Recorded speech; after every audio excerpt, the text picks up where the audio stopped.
A minor, book 1.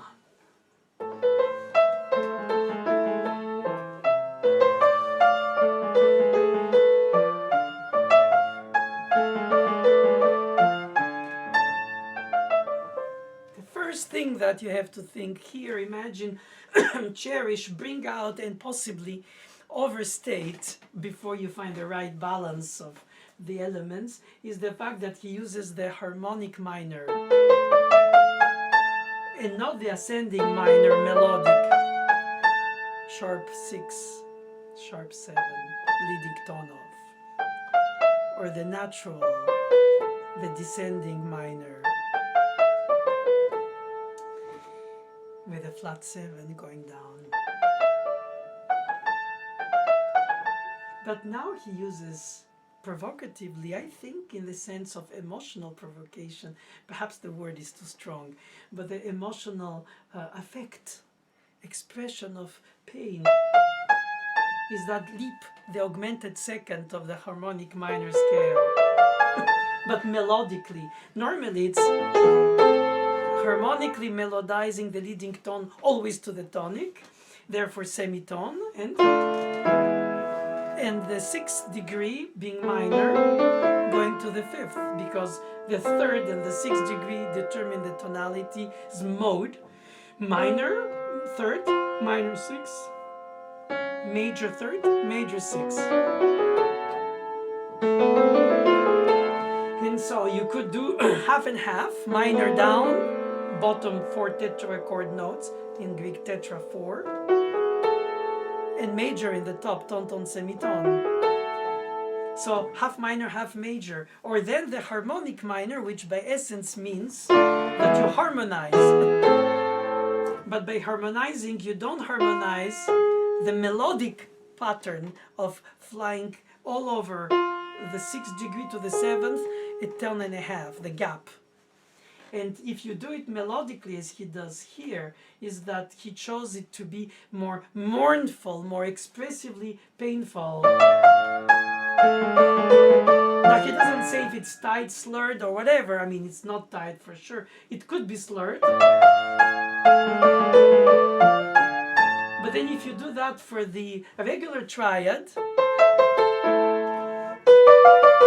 diminished 7/3, minor thirds for the second bar.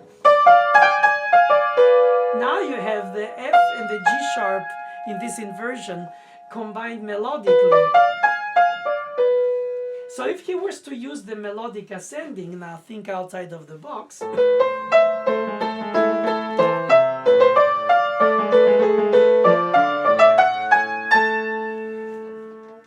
But not. And not even. The leading tone returns before to re-rise, repass over the diminished second, the second time in the second bar, same bar, and finally reaching the La, which is the top La from the bottom La of the opening.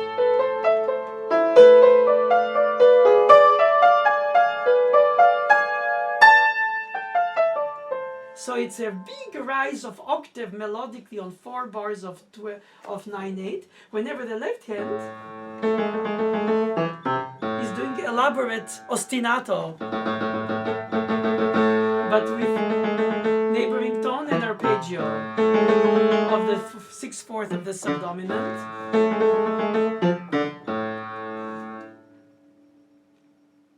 And the right hand. Then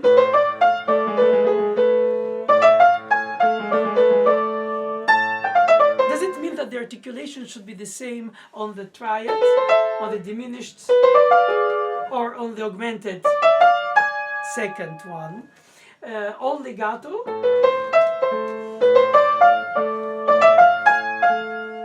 or legato slurred for the first 3, and then separate the 3rd, and then organize the next drop of 3, which would become perhaps 4/8 note. Or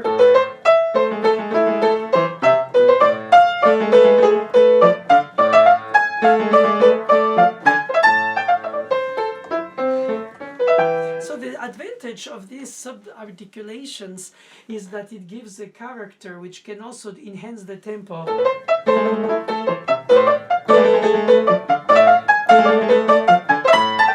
Oops, that was too high.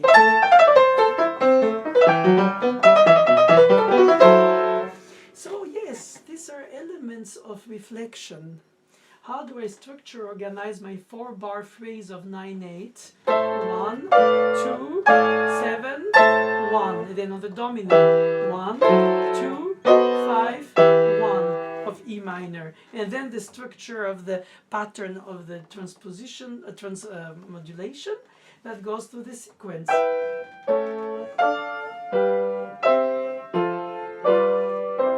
And I used from E minor the circle of fifths in the sequence to bring me to C major, which is the relative major. I could have just gone with 2 tones common between, directly from A minor, to C major by doing the arrival.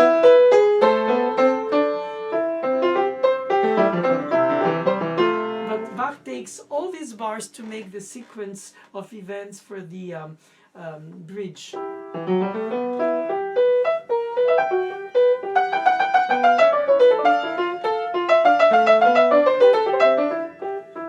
Three reproductions altogether. That's the usual amount of a pattern in a sequence. And then establishing the dominant of the relative major. Starting the thematic material on the relative major. Okay, these are the travels of the harmonic progressions. Now let's look at the fact that he has the arpeggiations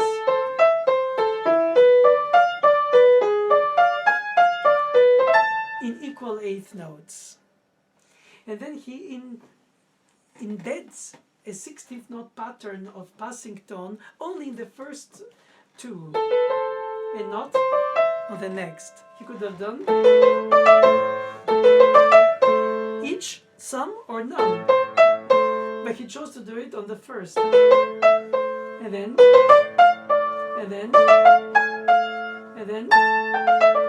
which is the first time we have long short, because the first ones are Lombardic short long. That is on the downbeat and short, yatata, and not an upbeat, which could have been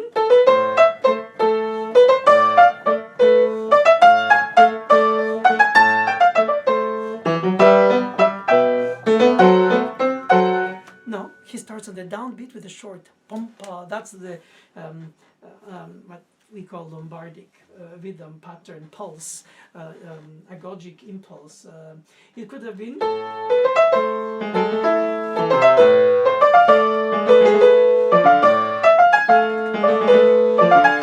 if it was always long downbeat and short after ta pa ta pa ta pa ta pa ta, but the yapata yatata yatata gives that prestance, that elegance of rising of the pattern.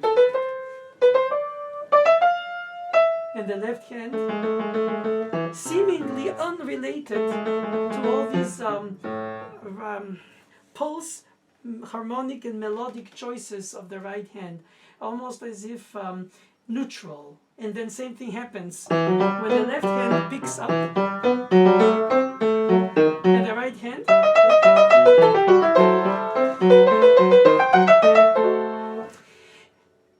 then of course you hear it more, because with our post-19th century listening of music written from the top down, we hear the melody. But it's not a melody. The melodies or the thematic leitmotif is in the left hand. Just as we didn't play in the opening.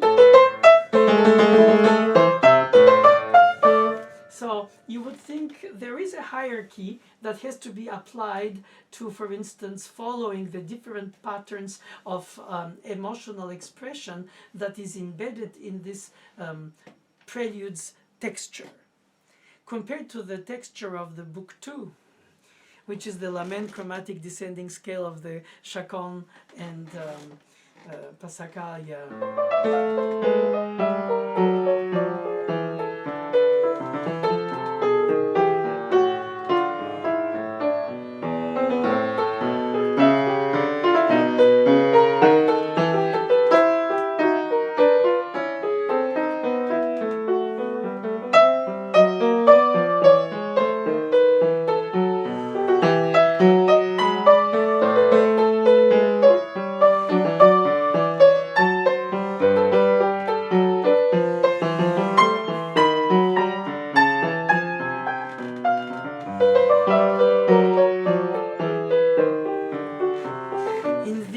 incredibly chromatic, colorized by Greek term color, chroma. Bach was, because of the tuning as well, through the unisons of the well-tempered clavier, tuning for the clavier, for the keyboard, he's experimenting a lot of semitones everywhere, and this one is one of the most, a two-voice invention in chromaticism. Now, I brought up in the articulation, but also in the voicing, every time we had the melodic descent of the lament of the eighth notes in the left hand bar 1, in the right hand bar 2, the rising in bar 3 and 4, and re-leaping of the octave to redrop. It always, the leap is one single throw, like an eighth note for the octave, and then the other 7 to drop. And same thing here on the dominant. Pick up with the next bar in the right hand's other voice imitation.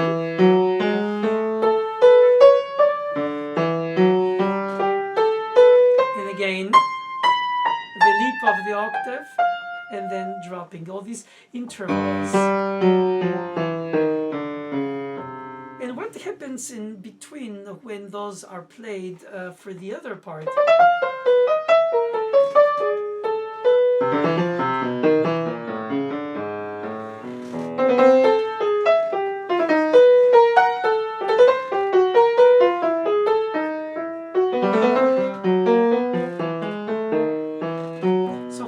Treat the articulation, the voicing, sound quality, the I would say the articulation lightness, perhaps the 30 seconds being decoration within the decorative patterns of the dropping intervals and rising thirds, dropping rising major third, dropping tritone.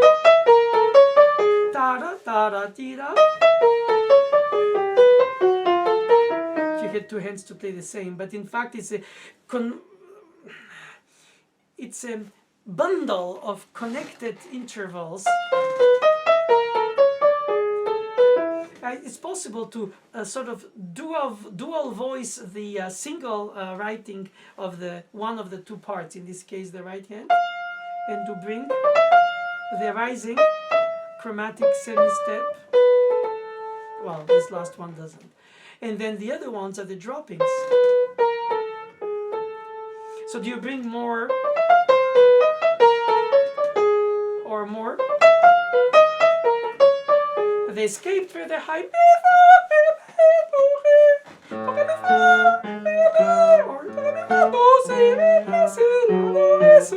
almost as if they are combining two oboes playing the same part, but in alternation.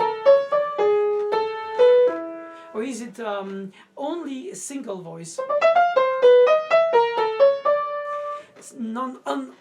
Unvoiced in different, like shadow and lights, chiaroscuro, as the painters of the Renaissance would say. Light and then shadow. Light and shadow, or the opposite. Or minimize all of it into a single blending of all these. After all, Bach wrote it, I don't need to enhance it. Or if I really feel like the rising, the escaped doesn't continue, because it drops as if it's this combined tenths between the two hands, chromatic and descending, seem to drag down for the lament the expression of sorrow. And these rising attempts are almost vain but very expressive because of that, called escaped. If you had done, we have one direction, everybody drops. But here we have contradictory directions for just a throw.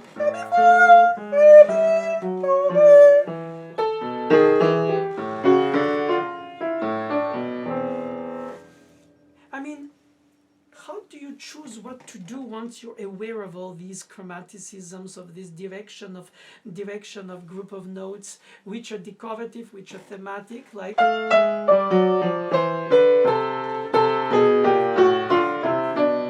and incorporate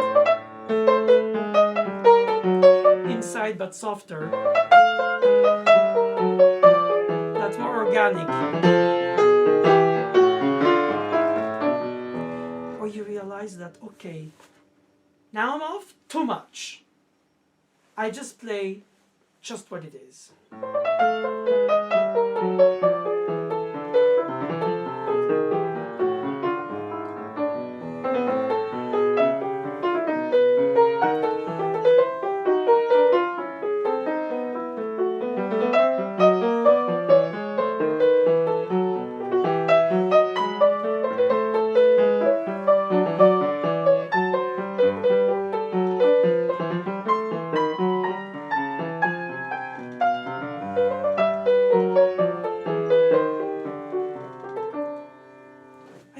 Ultimately, it's a perfect full circle. It is that assumption that all what is embedded in the score needs not to be over-characterized, in which case it would be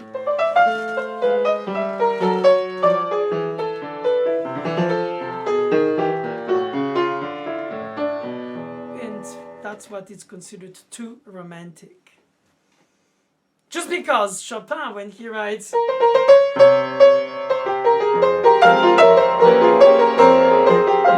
does sound neo-Baroque after all. He uses the lament as an expression in his fourth ballade. Of course, at the level of dynamic range and expression of complexity that is even more than Bach's, but differently, not more, just in a way, but reflecting that of Bach.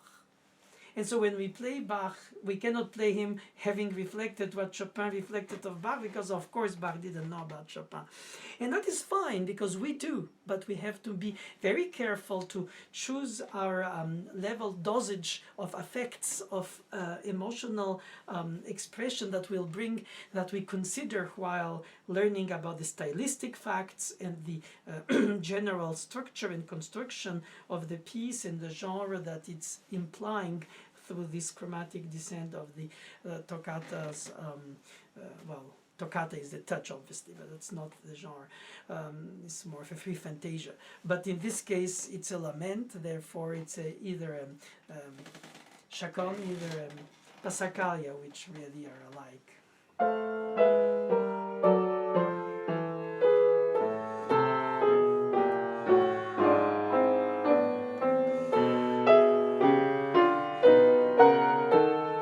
So the spectacular manipulation of these semitones gives that feeling of intense anguish, emotionally speaking, out of this combination of chromaticisms in minor. And if it's played very light touch and very fast, it becomes something of a daydream nightmare.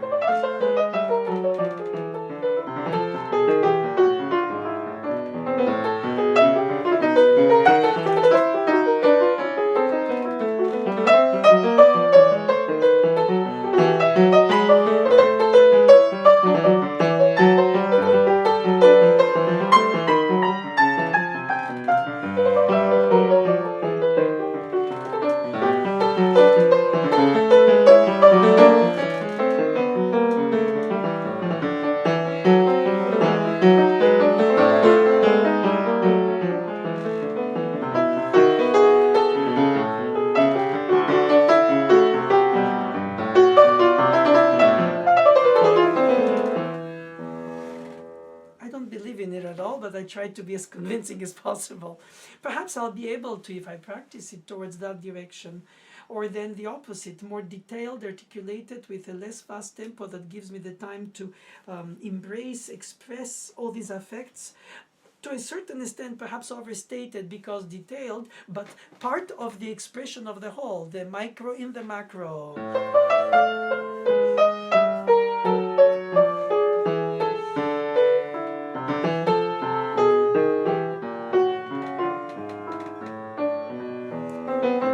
hear the suspensions. I hear the leaps of the escapes. The duality of the rising and dropping of each element, ascending or dropping semitones. And taste more the imitations.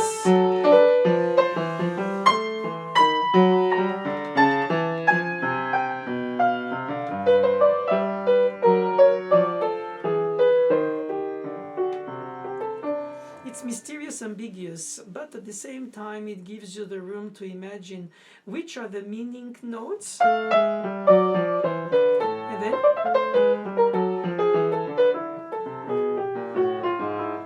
less. And ultimately you have to choose between, do you bring the patterns that move,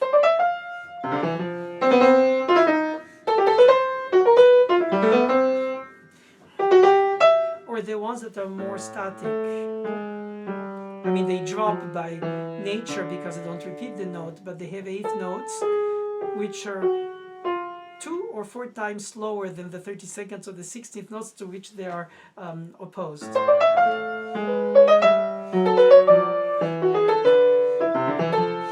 Bach was a pedagogue in the French Baroque harpsichordist, the clavecinist.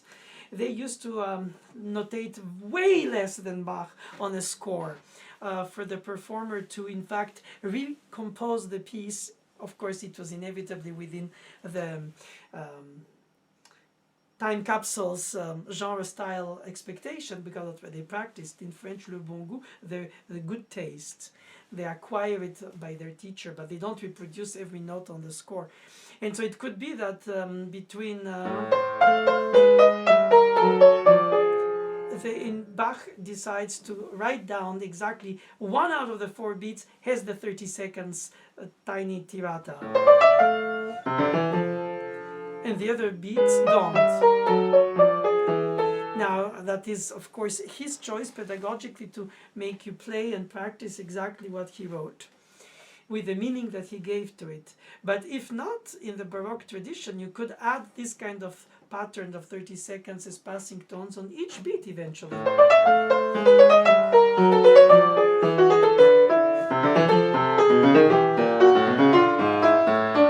And therefore displace it from where it's written and do.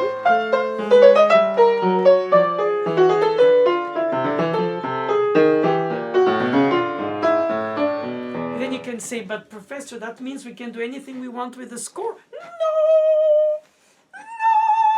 But in mind, yes. You learn the restrictions by the purpose of it. The purpose of the law's restrictions is more important than the restriction itself, which you have to obey, in order to go to a level where you can express yourself with a different awareness of that purpose. Of course, it doesn't mean that you're allowed to add decorations everywhere you want. But you could think of them as secondary by thematic essential importance where they're placed. And for that, the best exercise is first to take them off.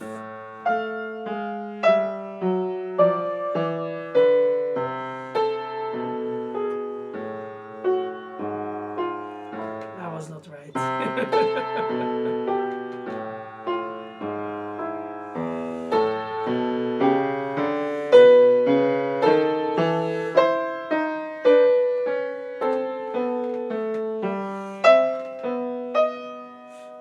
But then, of course, that skeleton reduction gives you a sense of the structure's base, like in Book 1.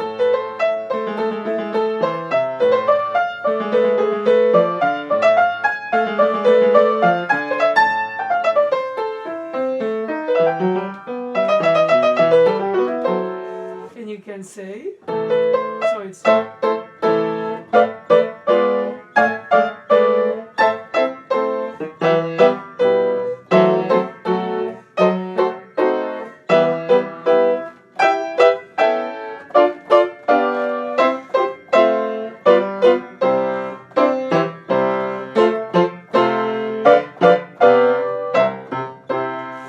doesn't mean it's a reduction. It just means that you incorporate in your inner hearing of the piece with its beautiful, after all, Bach's chosen decoration, patterns, all the innuendos of the expression through all them that are very important.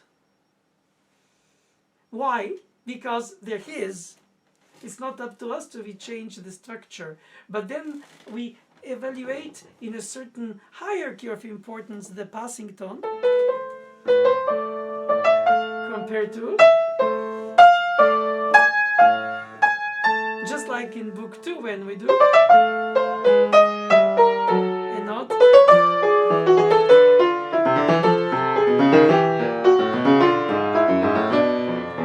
Probably you would have liked it anyway by Bach, because Bach is so inspired and inspiring, therefore. Not only a craftsman of his knowledge, but also an expression of subtle emotions, and in this case of Book 2, even more than in Book 1's A minor. I think there is an ambiguity and ambivalence between the major and the minor through these chromaticisms, where you don't even hear anymore major or minor.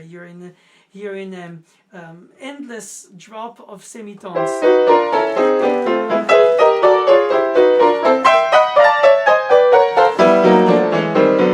You don't hear them like this when they're played, but that's what comes out through your playing or the piece itself to a certain extent. And then you try to people it with a different hierarchy of importance of... I mean, obviously it will be dreadfully much if he was doing that on each beat, or as well as if he didn't.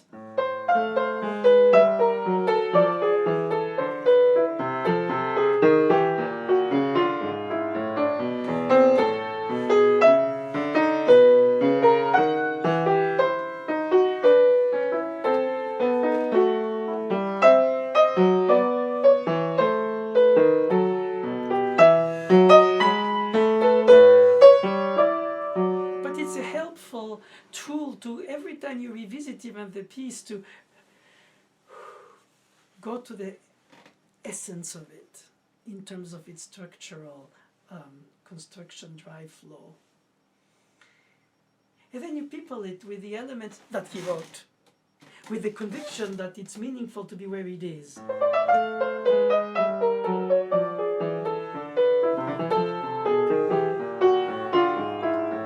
Cannot constantly question and constantly answer yourself the questions of why he did this, why he didn't do there, why didn't he proceed with this type of answer tonal, or this type of answer in the subject of a fugue that would be then real. It's his choice ultimately, and at the get-go anyway, both. So the workshop is closed since 1750. Cannot go back and ask him to do it customized to your desire. And you don't want to customize it yourself, but you want to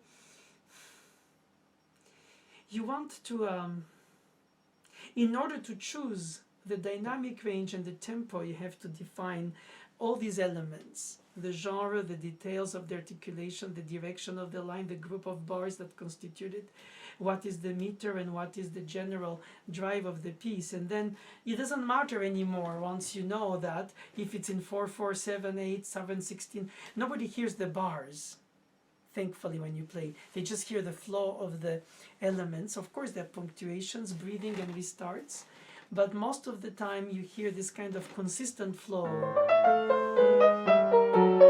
Ladies and gentlemen, bar! Thank God. Not. Bar! Second half of the bar. Downbeat, dominant. Downbeat. It's barless. It's arched phrasing that goes further than you expect. And how far can it lead you? Because you have to observe where are the high notes. Was it the F? Then was the F sharp. Then will be the B. And then finally the C. Nothing but these elements have to be clear in your choice of bringing them around or towards them or going beyond them and organizing your structural build-up according to them.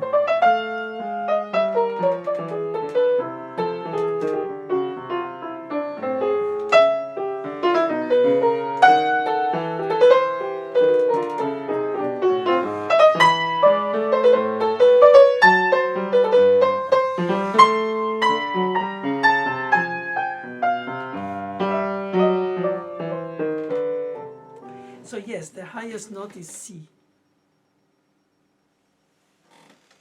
It doesn't mean much by itself, but it's a fact.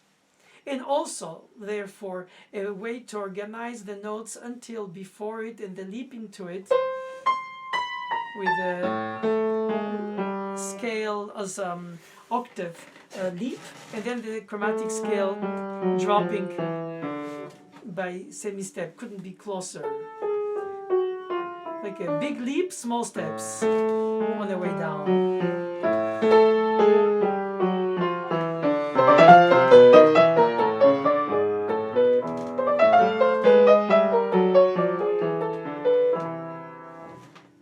In the case of book 2, because of these chromaticisms, 32nd, 16th notes, I don't believe it's meaningful or even convincing in any other level of degree of daydreamed, organized subtlety to be played faster, because it's only becomes more enigmatically confusing.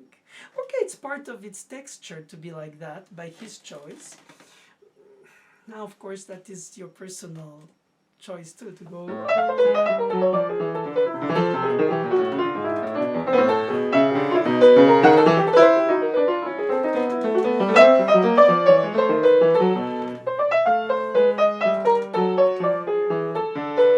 This is not right or wrong. In fact, it's different options. As long as you can integrate all the elements in it, especially the 30 seconds, which become tiratas or glissando-like for the early Renaissance.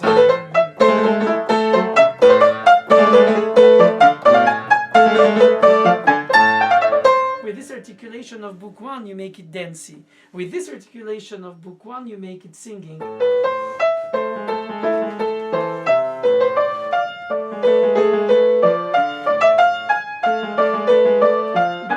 It's not you making anything, it's what it makes you do, from what you receive as signals through the notation and bring it to live notes with their own spaces in between, their breathing, their rest, their upbeats, the downbeats, the long short, the short long, the hemiola if applied. Regardless, you can see in it what you see in it. It's beauty or meaning or whatever it is in the eye of the beholder, literally. Now for the fugues of F minor, I have something very special for you, which comes from him, is that both are feisty, chromatic, and very driven. He has rarely done a just drop of diminished 6 with the omitted root. The so-called diminished 7th with omitted root is the minor 9th dominant. Because in book 2 he does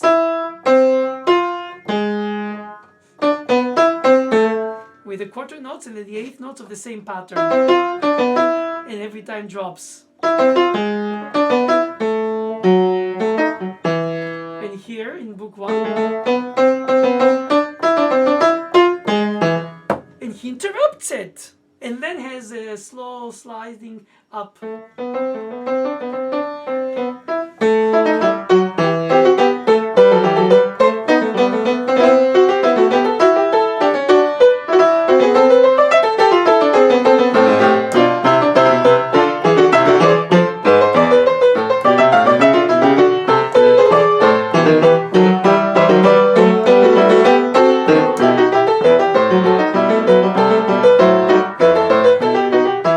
Okay, this is my vision of it being very feisty. You could also do the opposite, which is to use the opportunity of this rising by thirds and then passing tone in between, and then the drastic interruption of the dominant ninth. And use the ending of the subject with a completely different articulation dynamic range as a conclusion that is because of its being 1% of the drama of the interruption of the dominant ninth. So you have possibility to inhabit the articulation, the dynamics, the range, and everything with a different contrasting character mood.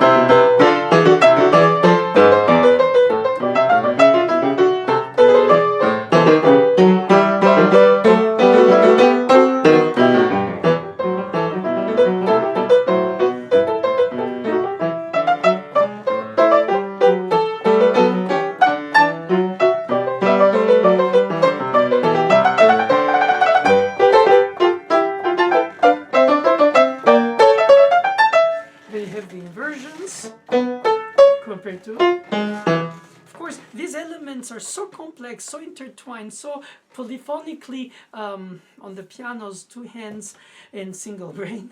I wish I have several to follow better each of those voices when they're so complex in their organization, but also so incredibly driven in their meaning. It really is the kind of fugue where it helps, in order to really learn it, not on the surface, is to write the 4 parts on 4 staffs by yourself, copying from the score of Bach.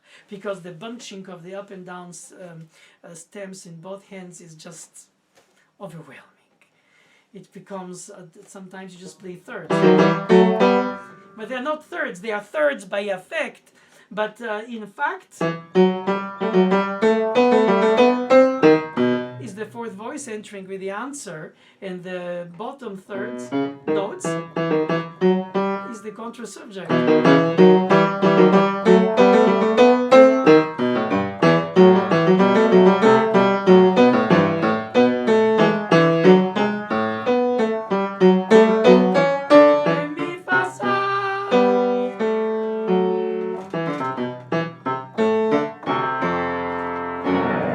That was a wrong note.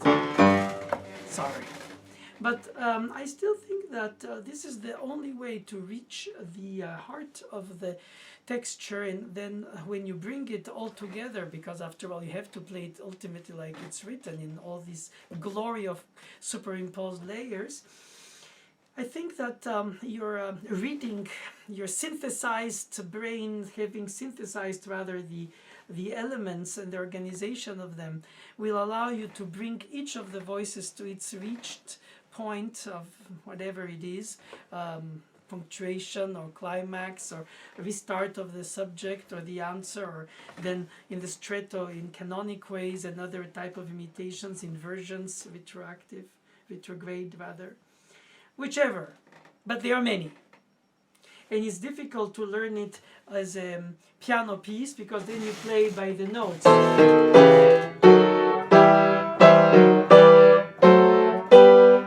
The verticality of the alignment of the elements, and you don't hear them as if you sing one.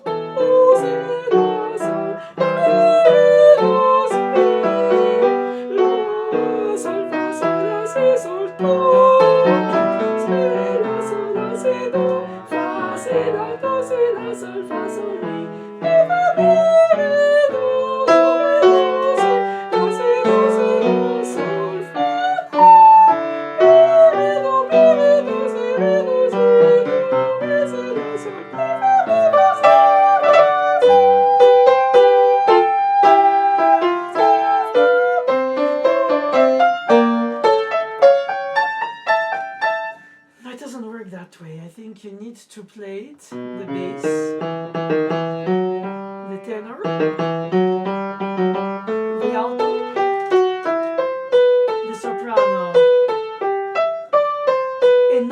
them as thirds. Because they will result in thirds, but you'll voice them just because you hear them. Individual voice. So you bring out the entrance of the fourth voice, less the bass, perhaps the melody on the top soprano compared to the secondary under, a third under. But then you don't play them bunched. Vertical, you play them horizontal.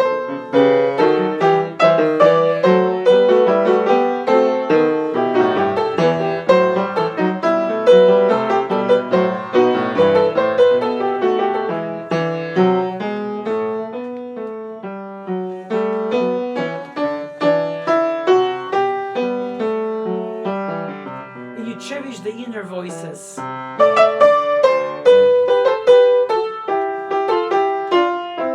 And then you play the outer voices.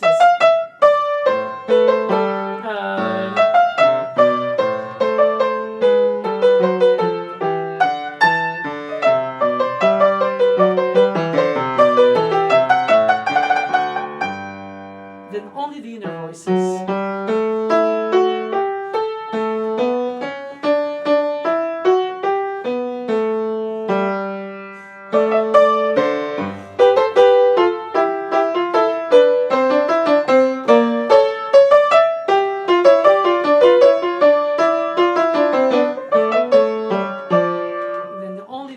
Voices, and you get to immerse yourself in the textures.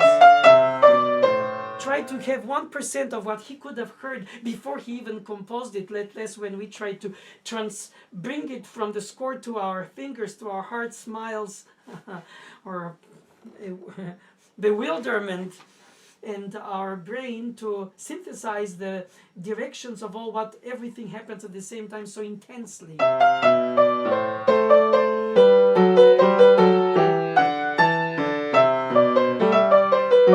All these layers, and then little by little,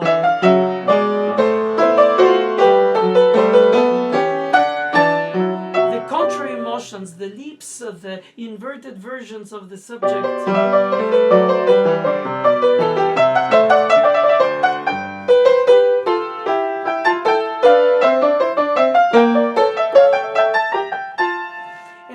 The book 1A minor fugue is consistently very intense in its continuous voice of four voices playing quasi all the time, at the same time with their intensity that is different but intense in its own way. The book 2 fugue at least has spaces and rests between the elements because of the striking subject that is so chopped into two parts. Downbeat rest, 3/4 notes, and then the downbeat, which makes 4, if you don't count the downbeat, the bar line. And then the 8th notes, that is in fact the rhythmic accelerando of the opening statement.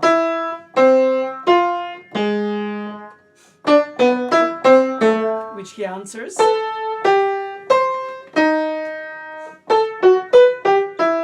So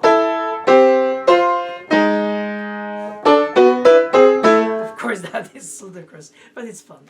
The point of the story is that he could have done and then exactly the opposite. 8th notes first, 1/4 notes after.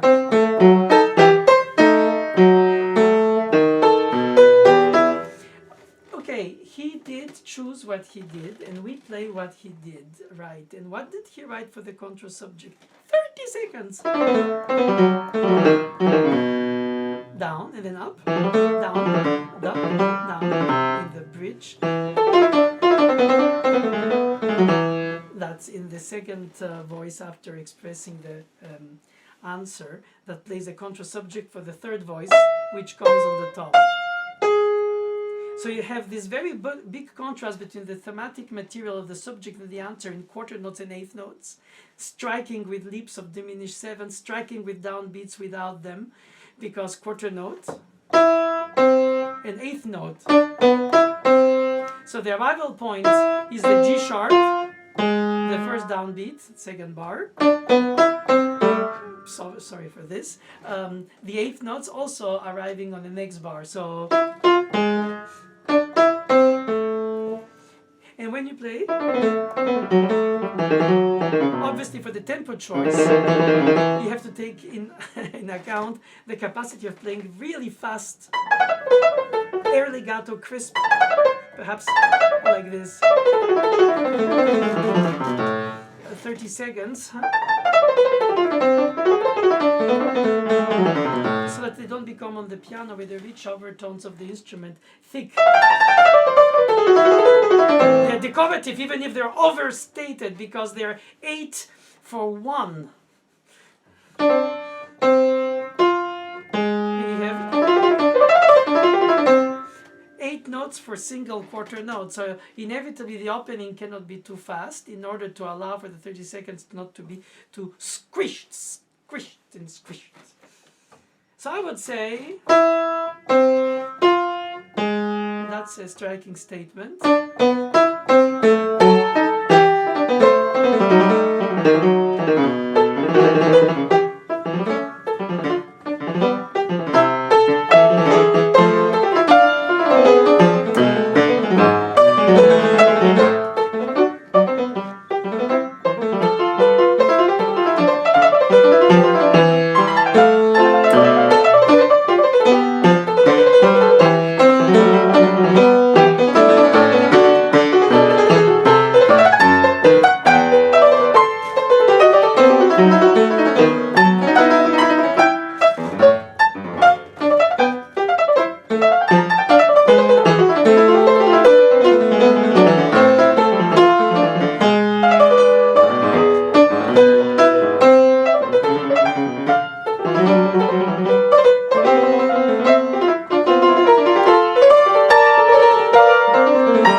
Little license, forgive me, to finish with a Picardy third when he did not. He could have finished on the unison and I'll be totally neutral after all these chromaticisms. But then again, if the 30 seconds in this interpretation choice were meant to be fast, clear and light, like to allow the eighth note and the quarter note, which are the thematic materials, to prevail in the structure of all the texture. You could also think a little under tempo and then have more time to express with details within the hierarchy of importance of this 30 seconds. So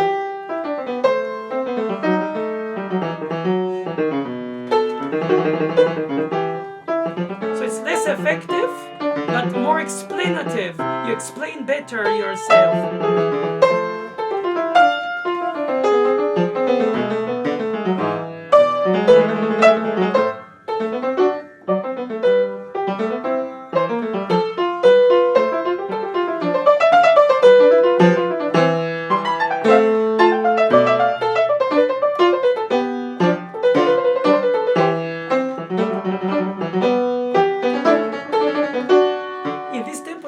Could be almost unmeasured compared to the 30 seconds, but when you played so fast before, then the trills become 30 seconds. You feel like there is no difference because you're obliged to make, in order to get that more driven flow, you lose the details of the syncopations, for instance, that glums. You know, it is difficult to know which is the right. Because I still think that to be right, there have to be wrongs. The question is more about what you choose to bring out from the texture. what is more significant to you? Obviously the subject in an answer in a fugue, thematic material, that goes without to say. But the quality and the character, the contrast and the capacity of expression of the contrast subject is also to highlight the importance of the subject, in this case in long values, and the articulation, quick scale drops, glissandi style in the 30 seconds, are to contrast with that. And so you can follow in a way better the subject and the answer in Book 2's fugue because of this chosen by Bach quarter notes to 30 seconds ratio for the thematic material and the decorative patterns of the contrast subject, compared to the Book 1 where you have only 16th note and 8th notes for all. So it becomes, and it sounds more stuffy and more intense.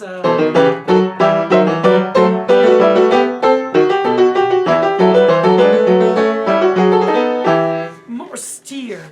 I think in a way the second one is more Italianate in Book 2 with this amount of 30 seconds drive. And you know, one can always find some ways to bring the text to speak or express or mean what it means to you.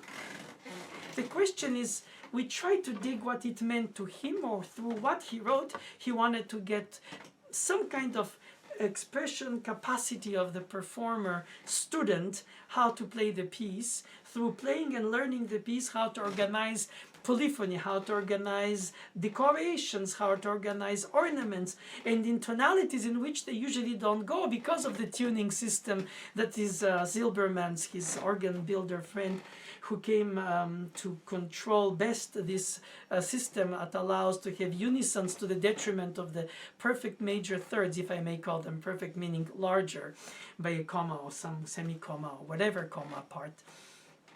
And then by unisons, he can play in every key on the same harpsichord, which virtually until then was not the case, since you have to tune it for a specific key in which you played all your movements of a suite or whatever you played. And so the pedagogical endeavor of Bach is obvious. The didactical endeavor of Bach is obvious, but within each of these prelude and fugues, he has put in genres, expressions, emotions, drive, all kinds of challenges for the musical aspect of what they mean, beyond just being exercises or writing a prelude and a fugue on each semi-step. Fine, in major and minor, good. But chromatic in both, and sometimes not, but mostly yes. And then you have voices 2 to 3, well, 1 in 2, and several in 5, and mostly in 3 and 4. And that gives different ways of organizing your texture, therefore your tempo, phrasing, articulation, direction, meaning, rhetoric, eloquence, conviction, basically. Through all that, the word is conviction. And when you listen to somebody play differently from you, if you can or you could or you wish, or if you don't, you still like somebody else playing it the way that you don't play it, and they say, I don't like the way you do because I prefer such and such. They bring me through their playing this and that feelings, or this and that level of uplifting or drive or reflection, meditation, all levels of things. And I find that this is why we need to enter in the heart of each of the prelude and fugues details, because they don't replace the overview of their structural organization and the construction and the proportions and the bar numbers and the hypermeter and but they're part of it. It's like learning to understand what you love, but still remain a lover of it and not only an understander of it. And if you could find the right balance between the two, bless you, you've reached it.